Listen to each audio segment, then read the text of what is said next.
Bonjour à tous et bienvenue sur Atuito Sport. Ce soir, débrief du match Moldavie vs France. 4-1, victoire des Français, bien sûr, on s'y attendait. Mais bon, c'est quand même surprenant qu'il y ait eu autant de buts de la part des Français. J'ai été heureux pour ça parce qu'ils ont mis quand même 4 buts.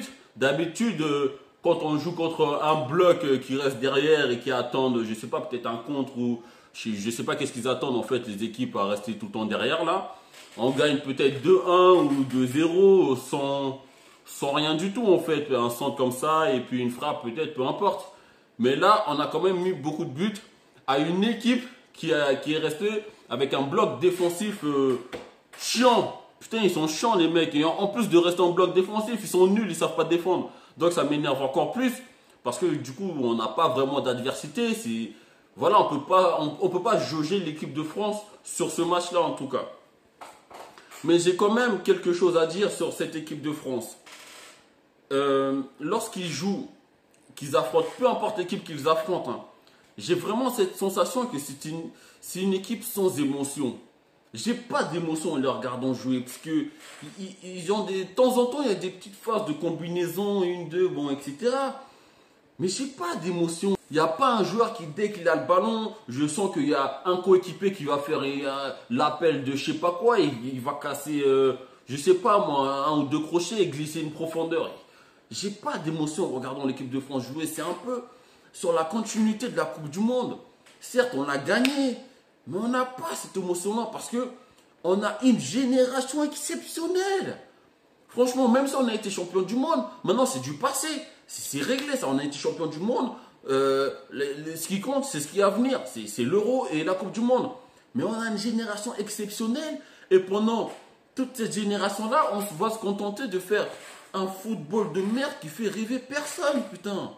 Qui fait rêver personne. Moi, je dis qu'on devrait en profiter. D'avoir des Pogba au milieu de terrain, des Kanté, des Mbappé, des Ousmane Dembélé, tout ça pour faire une sorte. Vous voyez, l'équipe d'Espagne, lorsqu'ils étaient au top du top, mais ils faisaient rêver les mecs. À chaque fois qu'il y en a qui prenaient le ballon, tu disais putain, il va se passer un truc. C'était fou, ils ont enchaîné quoi Euro, Coupe du Monde, Euro, je pense. Donc c'était exceptionnel, mais là, la France, c'est pareil. On a une génération dorée. Et Didier Deschamps, il nous fait, je sais pas qu'est-ce qu'il fait avec ses tactiques, soi-disant en Italie ou qu'il a appris, je sais pas quoi. Mais voilà, c'est une équipe qui me donne pas d'émotion à moi. Et je trouve ça dommage. Je trouve ça vraiment dommage. On a été réaliste. On a mis les buts lorsqu'on a eu les occasions. C'est ce qu'il faut faire contre les adversaires qui jouent avec un bloc défensif. Et donc, dès que tu as l'occasion, il faut être réaliste. Tu mets le but. T'en as deux, tu mets 2 buts. T'en as 3, tu mets 3 buts. Et aujourd'hui, on a fait, et je suis très content, parce qu'auparavant, c'était très compliqué. Les matchs, rappelez-vous, on les gagnait 1-0, 1-1, enfin, on faisait match nul, 1-1, ou bien on gagnait 2-1 ou quelque chose comme ça. Donc là, on a mis 4 buts, et ce réalisme-là, il faudra le garder à l'avenir. Parce que là, la Moldavie, ils étaient très faibles. Mais contre des adversaires, par exemple, on va jouer l'Islande, je ne sais plus quand là, ça sera légèrement plus compliqué de mettre 4 buts à eux. Puisque eux, non seulement ils savent bien défendre, mais en plus de ça, ils ont la niaque. Ils ont envie de défendre leur drapeau. Donc, j'attends de voir contre l'Islande, qu'est-ce que ça va donner, le réalisme qu'on a eu aujourd'hui. J'espère que ça va se reproduire contre l'Islande. Je cite quand même quelques individualités. Je vais commencer par Paul Pogba, qui a été le maître au milieu de terrain. Ce mec-là, je sais pas, je comprends même pas pourquoi il y a des gens qui arrivent à dire qu'il est surcoté. Qu'est-ce que vous le reprochez au jeune homme? Dites-moi, parce que moi, j'arrive pas à comprendre.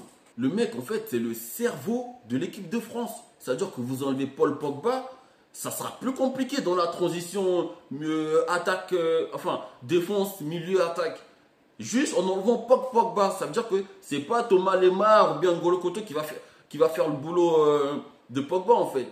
Et en plus, la passe d'Est qu'il fait à Griezmann, bah toi, si t'es Griezmann, putain, t'es super content de savoir que t'as un type comme ça dans ton équipe qui peut te mettre des passes avec une telle précision et une telle qualité.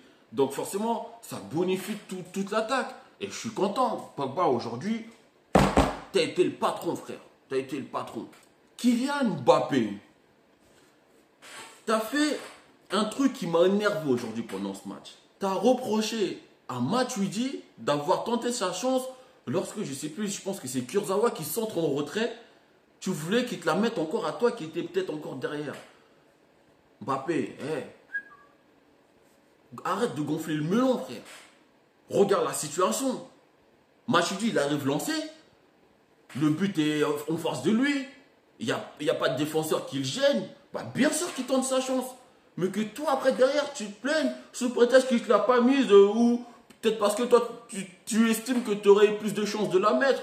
Mais t'es fou, quoi, toi. Manque pas de respect à Blaise Matuidi. Il nous a sorti de pas mal d'emmerdes, Blaise Matuidi, avec ses buts inattendus. Donc, manque pas de respect. T'as fait un truc quand même qui me déplaît. Je sais pas ce que tu t'es dit à ce moment-là, mais j'espère que c'est pas genre, putain, il fait chier, merde, il aurait dû me la donner. Attention, Mbappé, attention.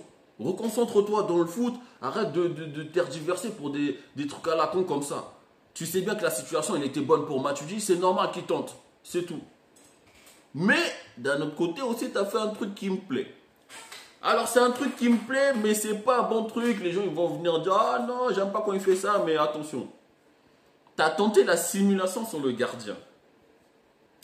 C'est pourri parce que tu as échoué.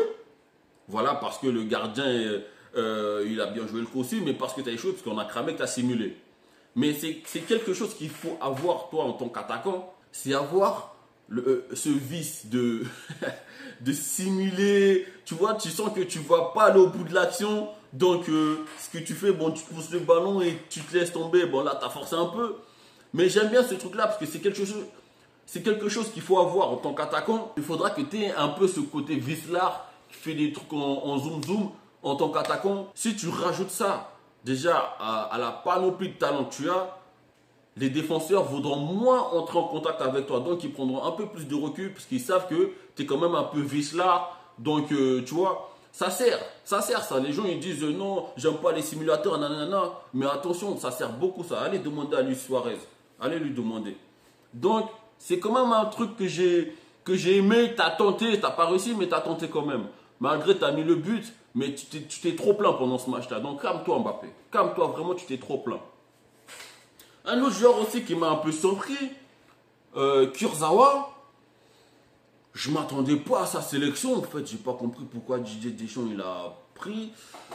Mais on n'avait plus Bernard Mendy, puisque je ne sais pas qu'est-ce que lui il fait. Lui, apparemment, on dirait qu'il fait la fête tout le temps, je ne comprends pas. Parce qu'il a fait un match complet. Certes, il n'avait pas d'adversité sur son côté. C'est peut-être pour ça qu'on l'a moins vu défensivement. Mais tout de même, offensivement, Kurzawa, c'est quand même un top player.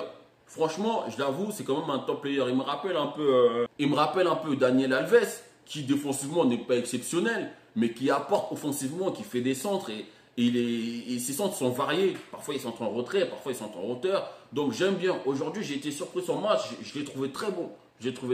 Donc, tant mieux pour nous. Franchement, tant mieux pour nous.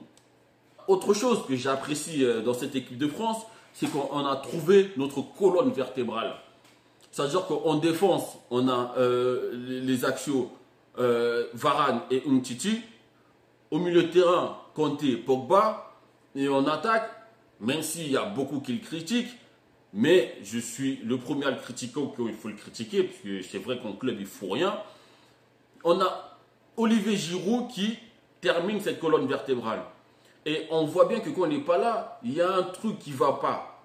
Donc, Didier Deschamps a quand même réussi à faire en sorte qu'on a cet équilibre-là, d'avoir une assise en attaque, une assise au milieu et une assise en défense. Donc, franchement, on pourra critiquer Giroud, mais comme on veut le terminer, mais le mec, on sent qu'il s'investit, qu'il fait le nécessaire.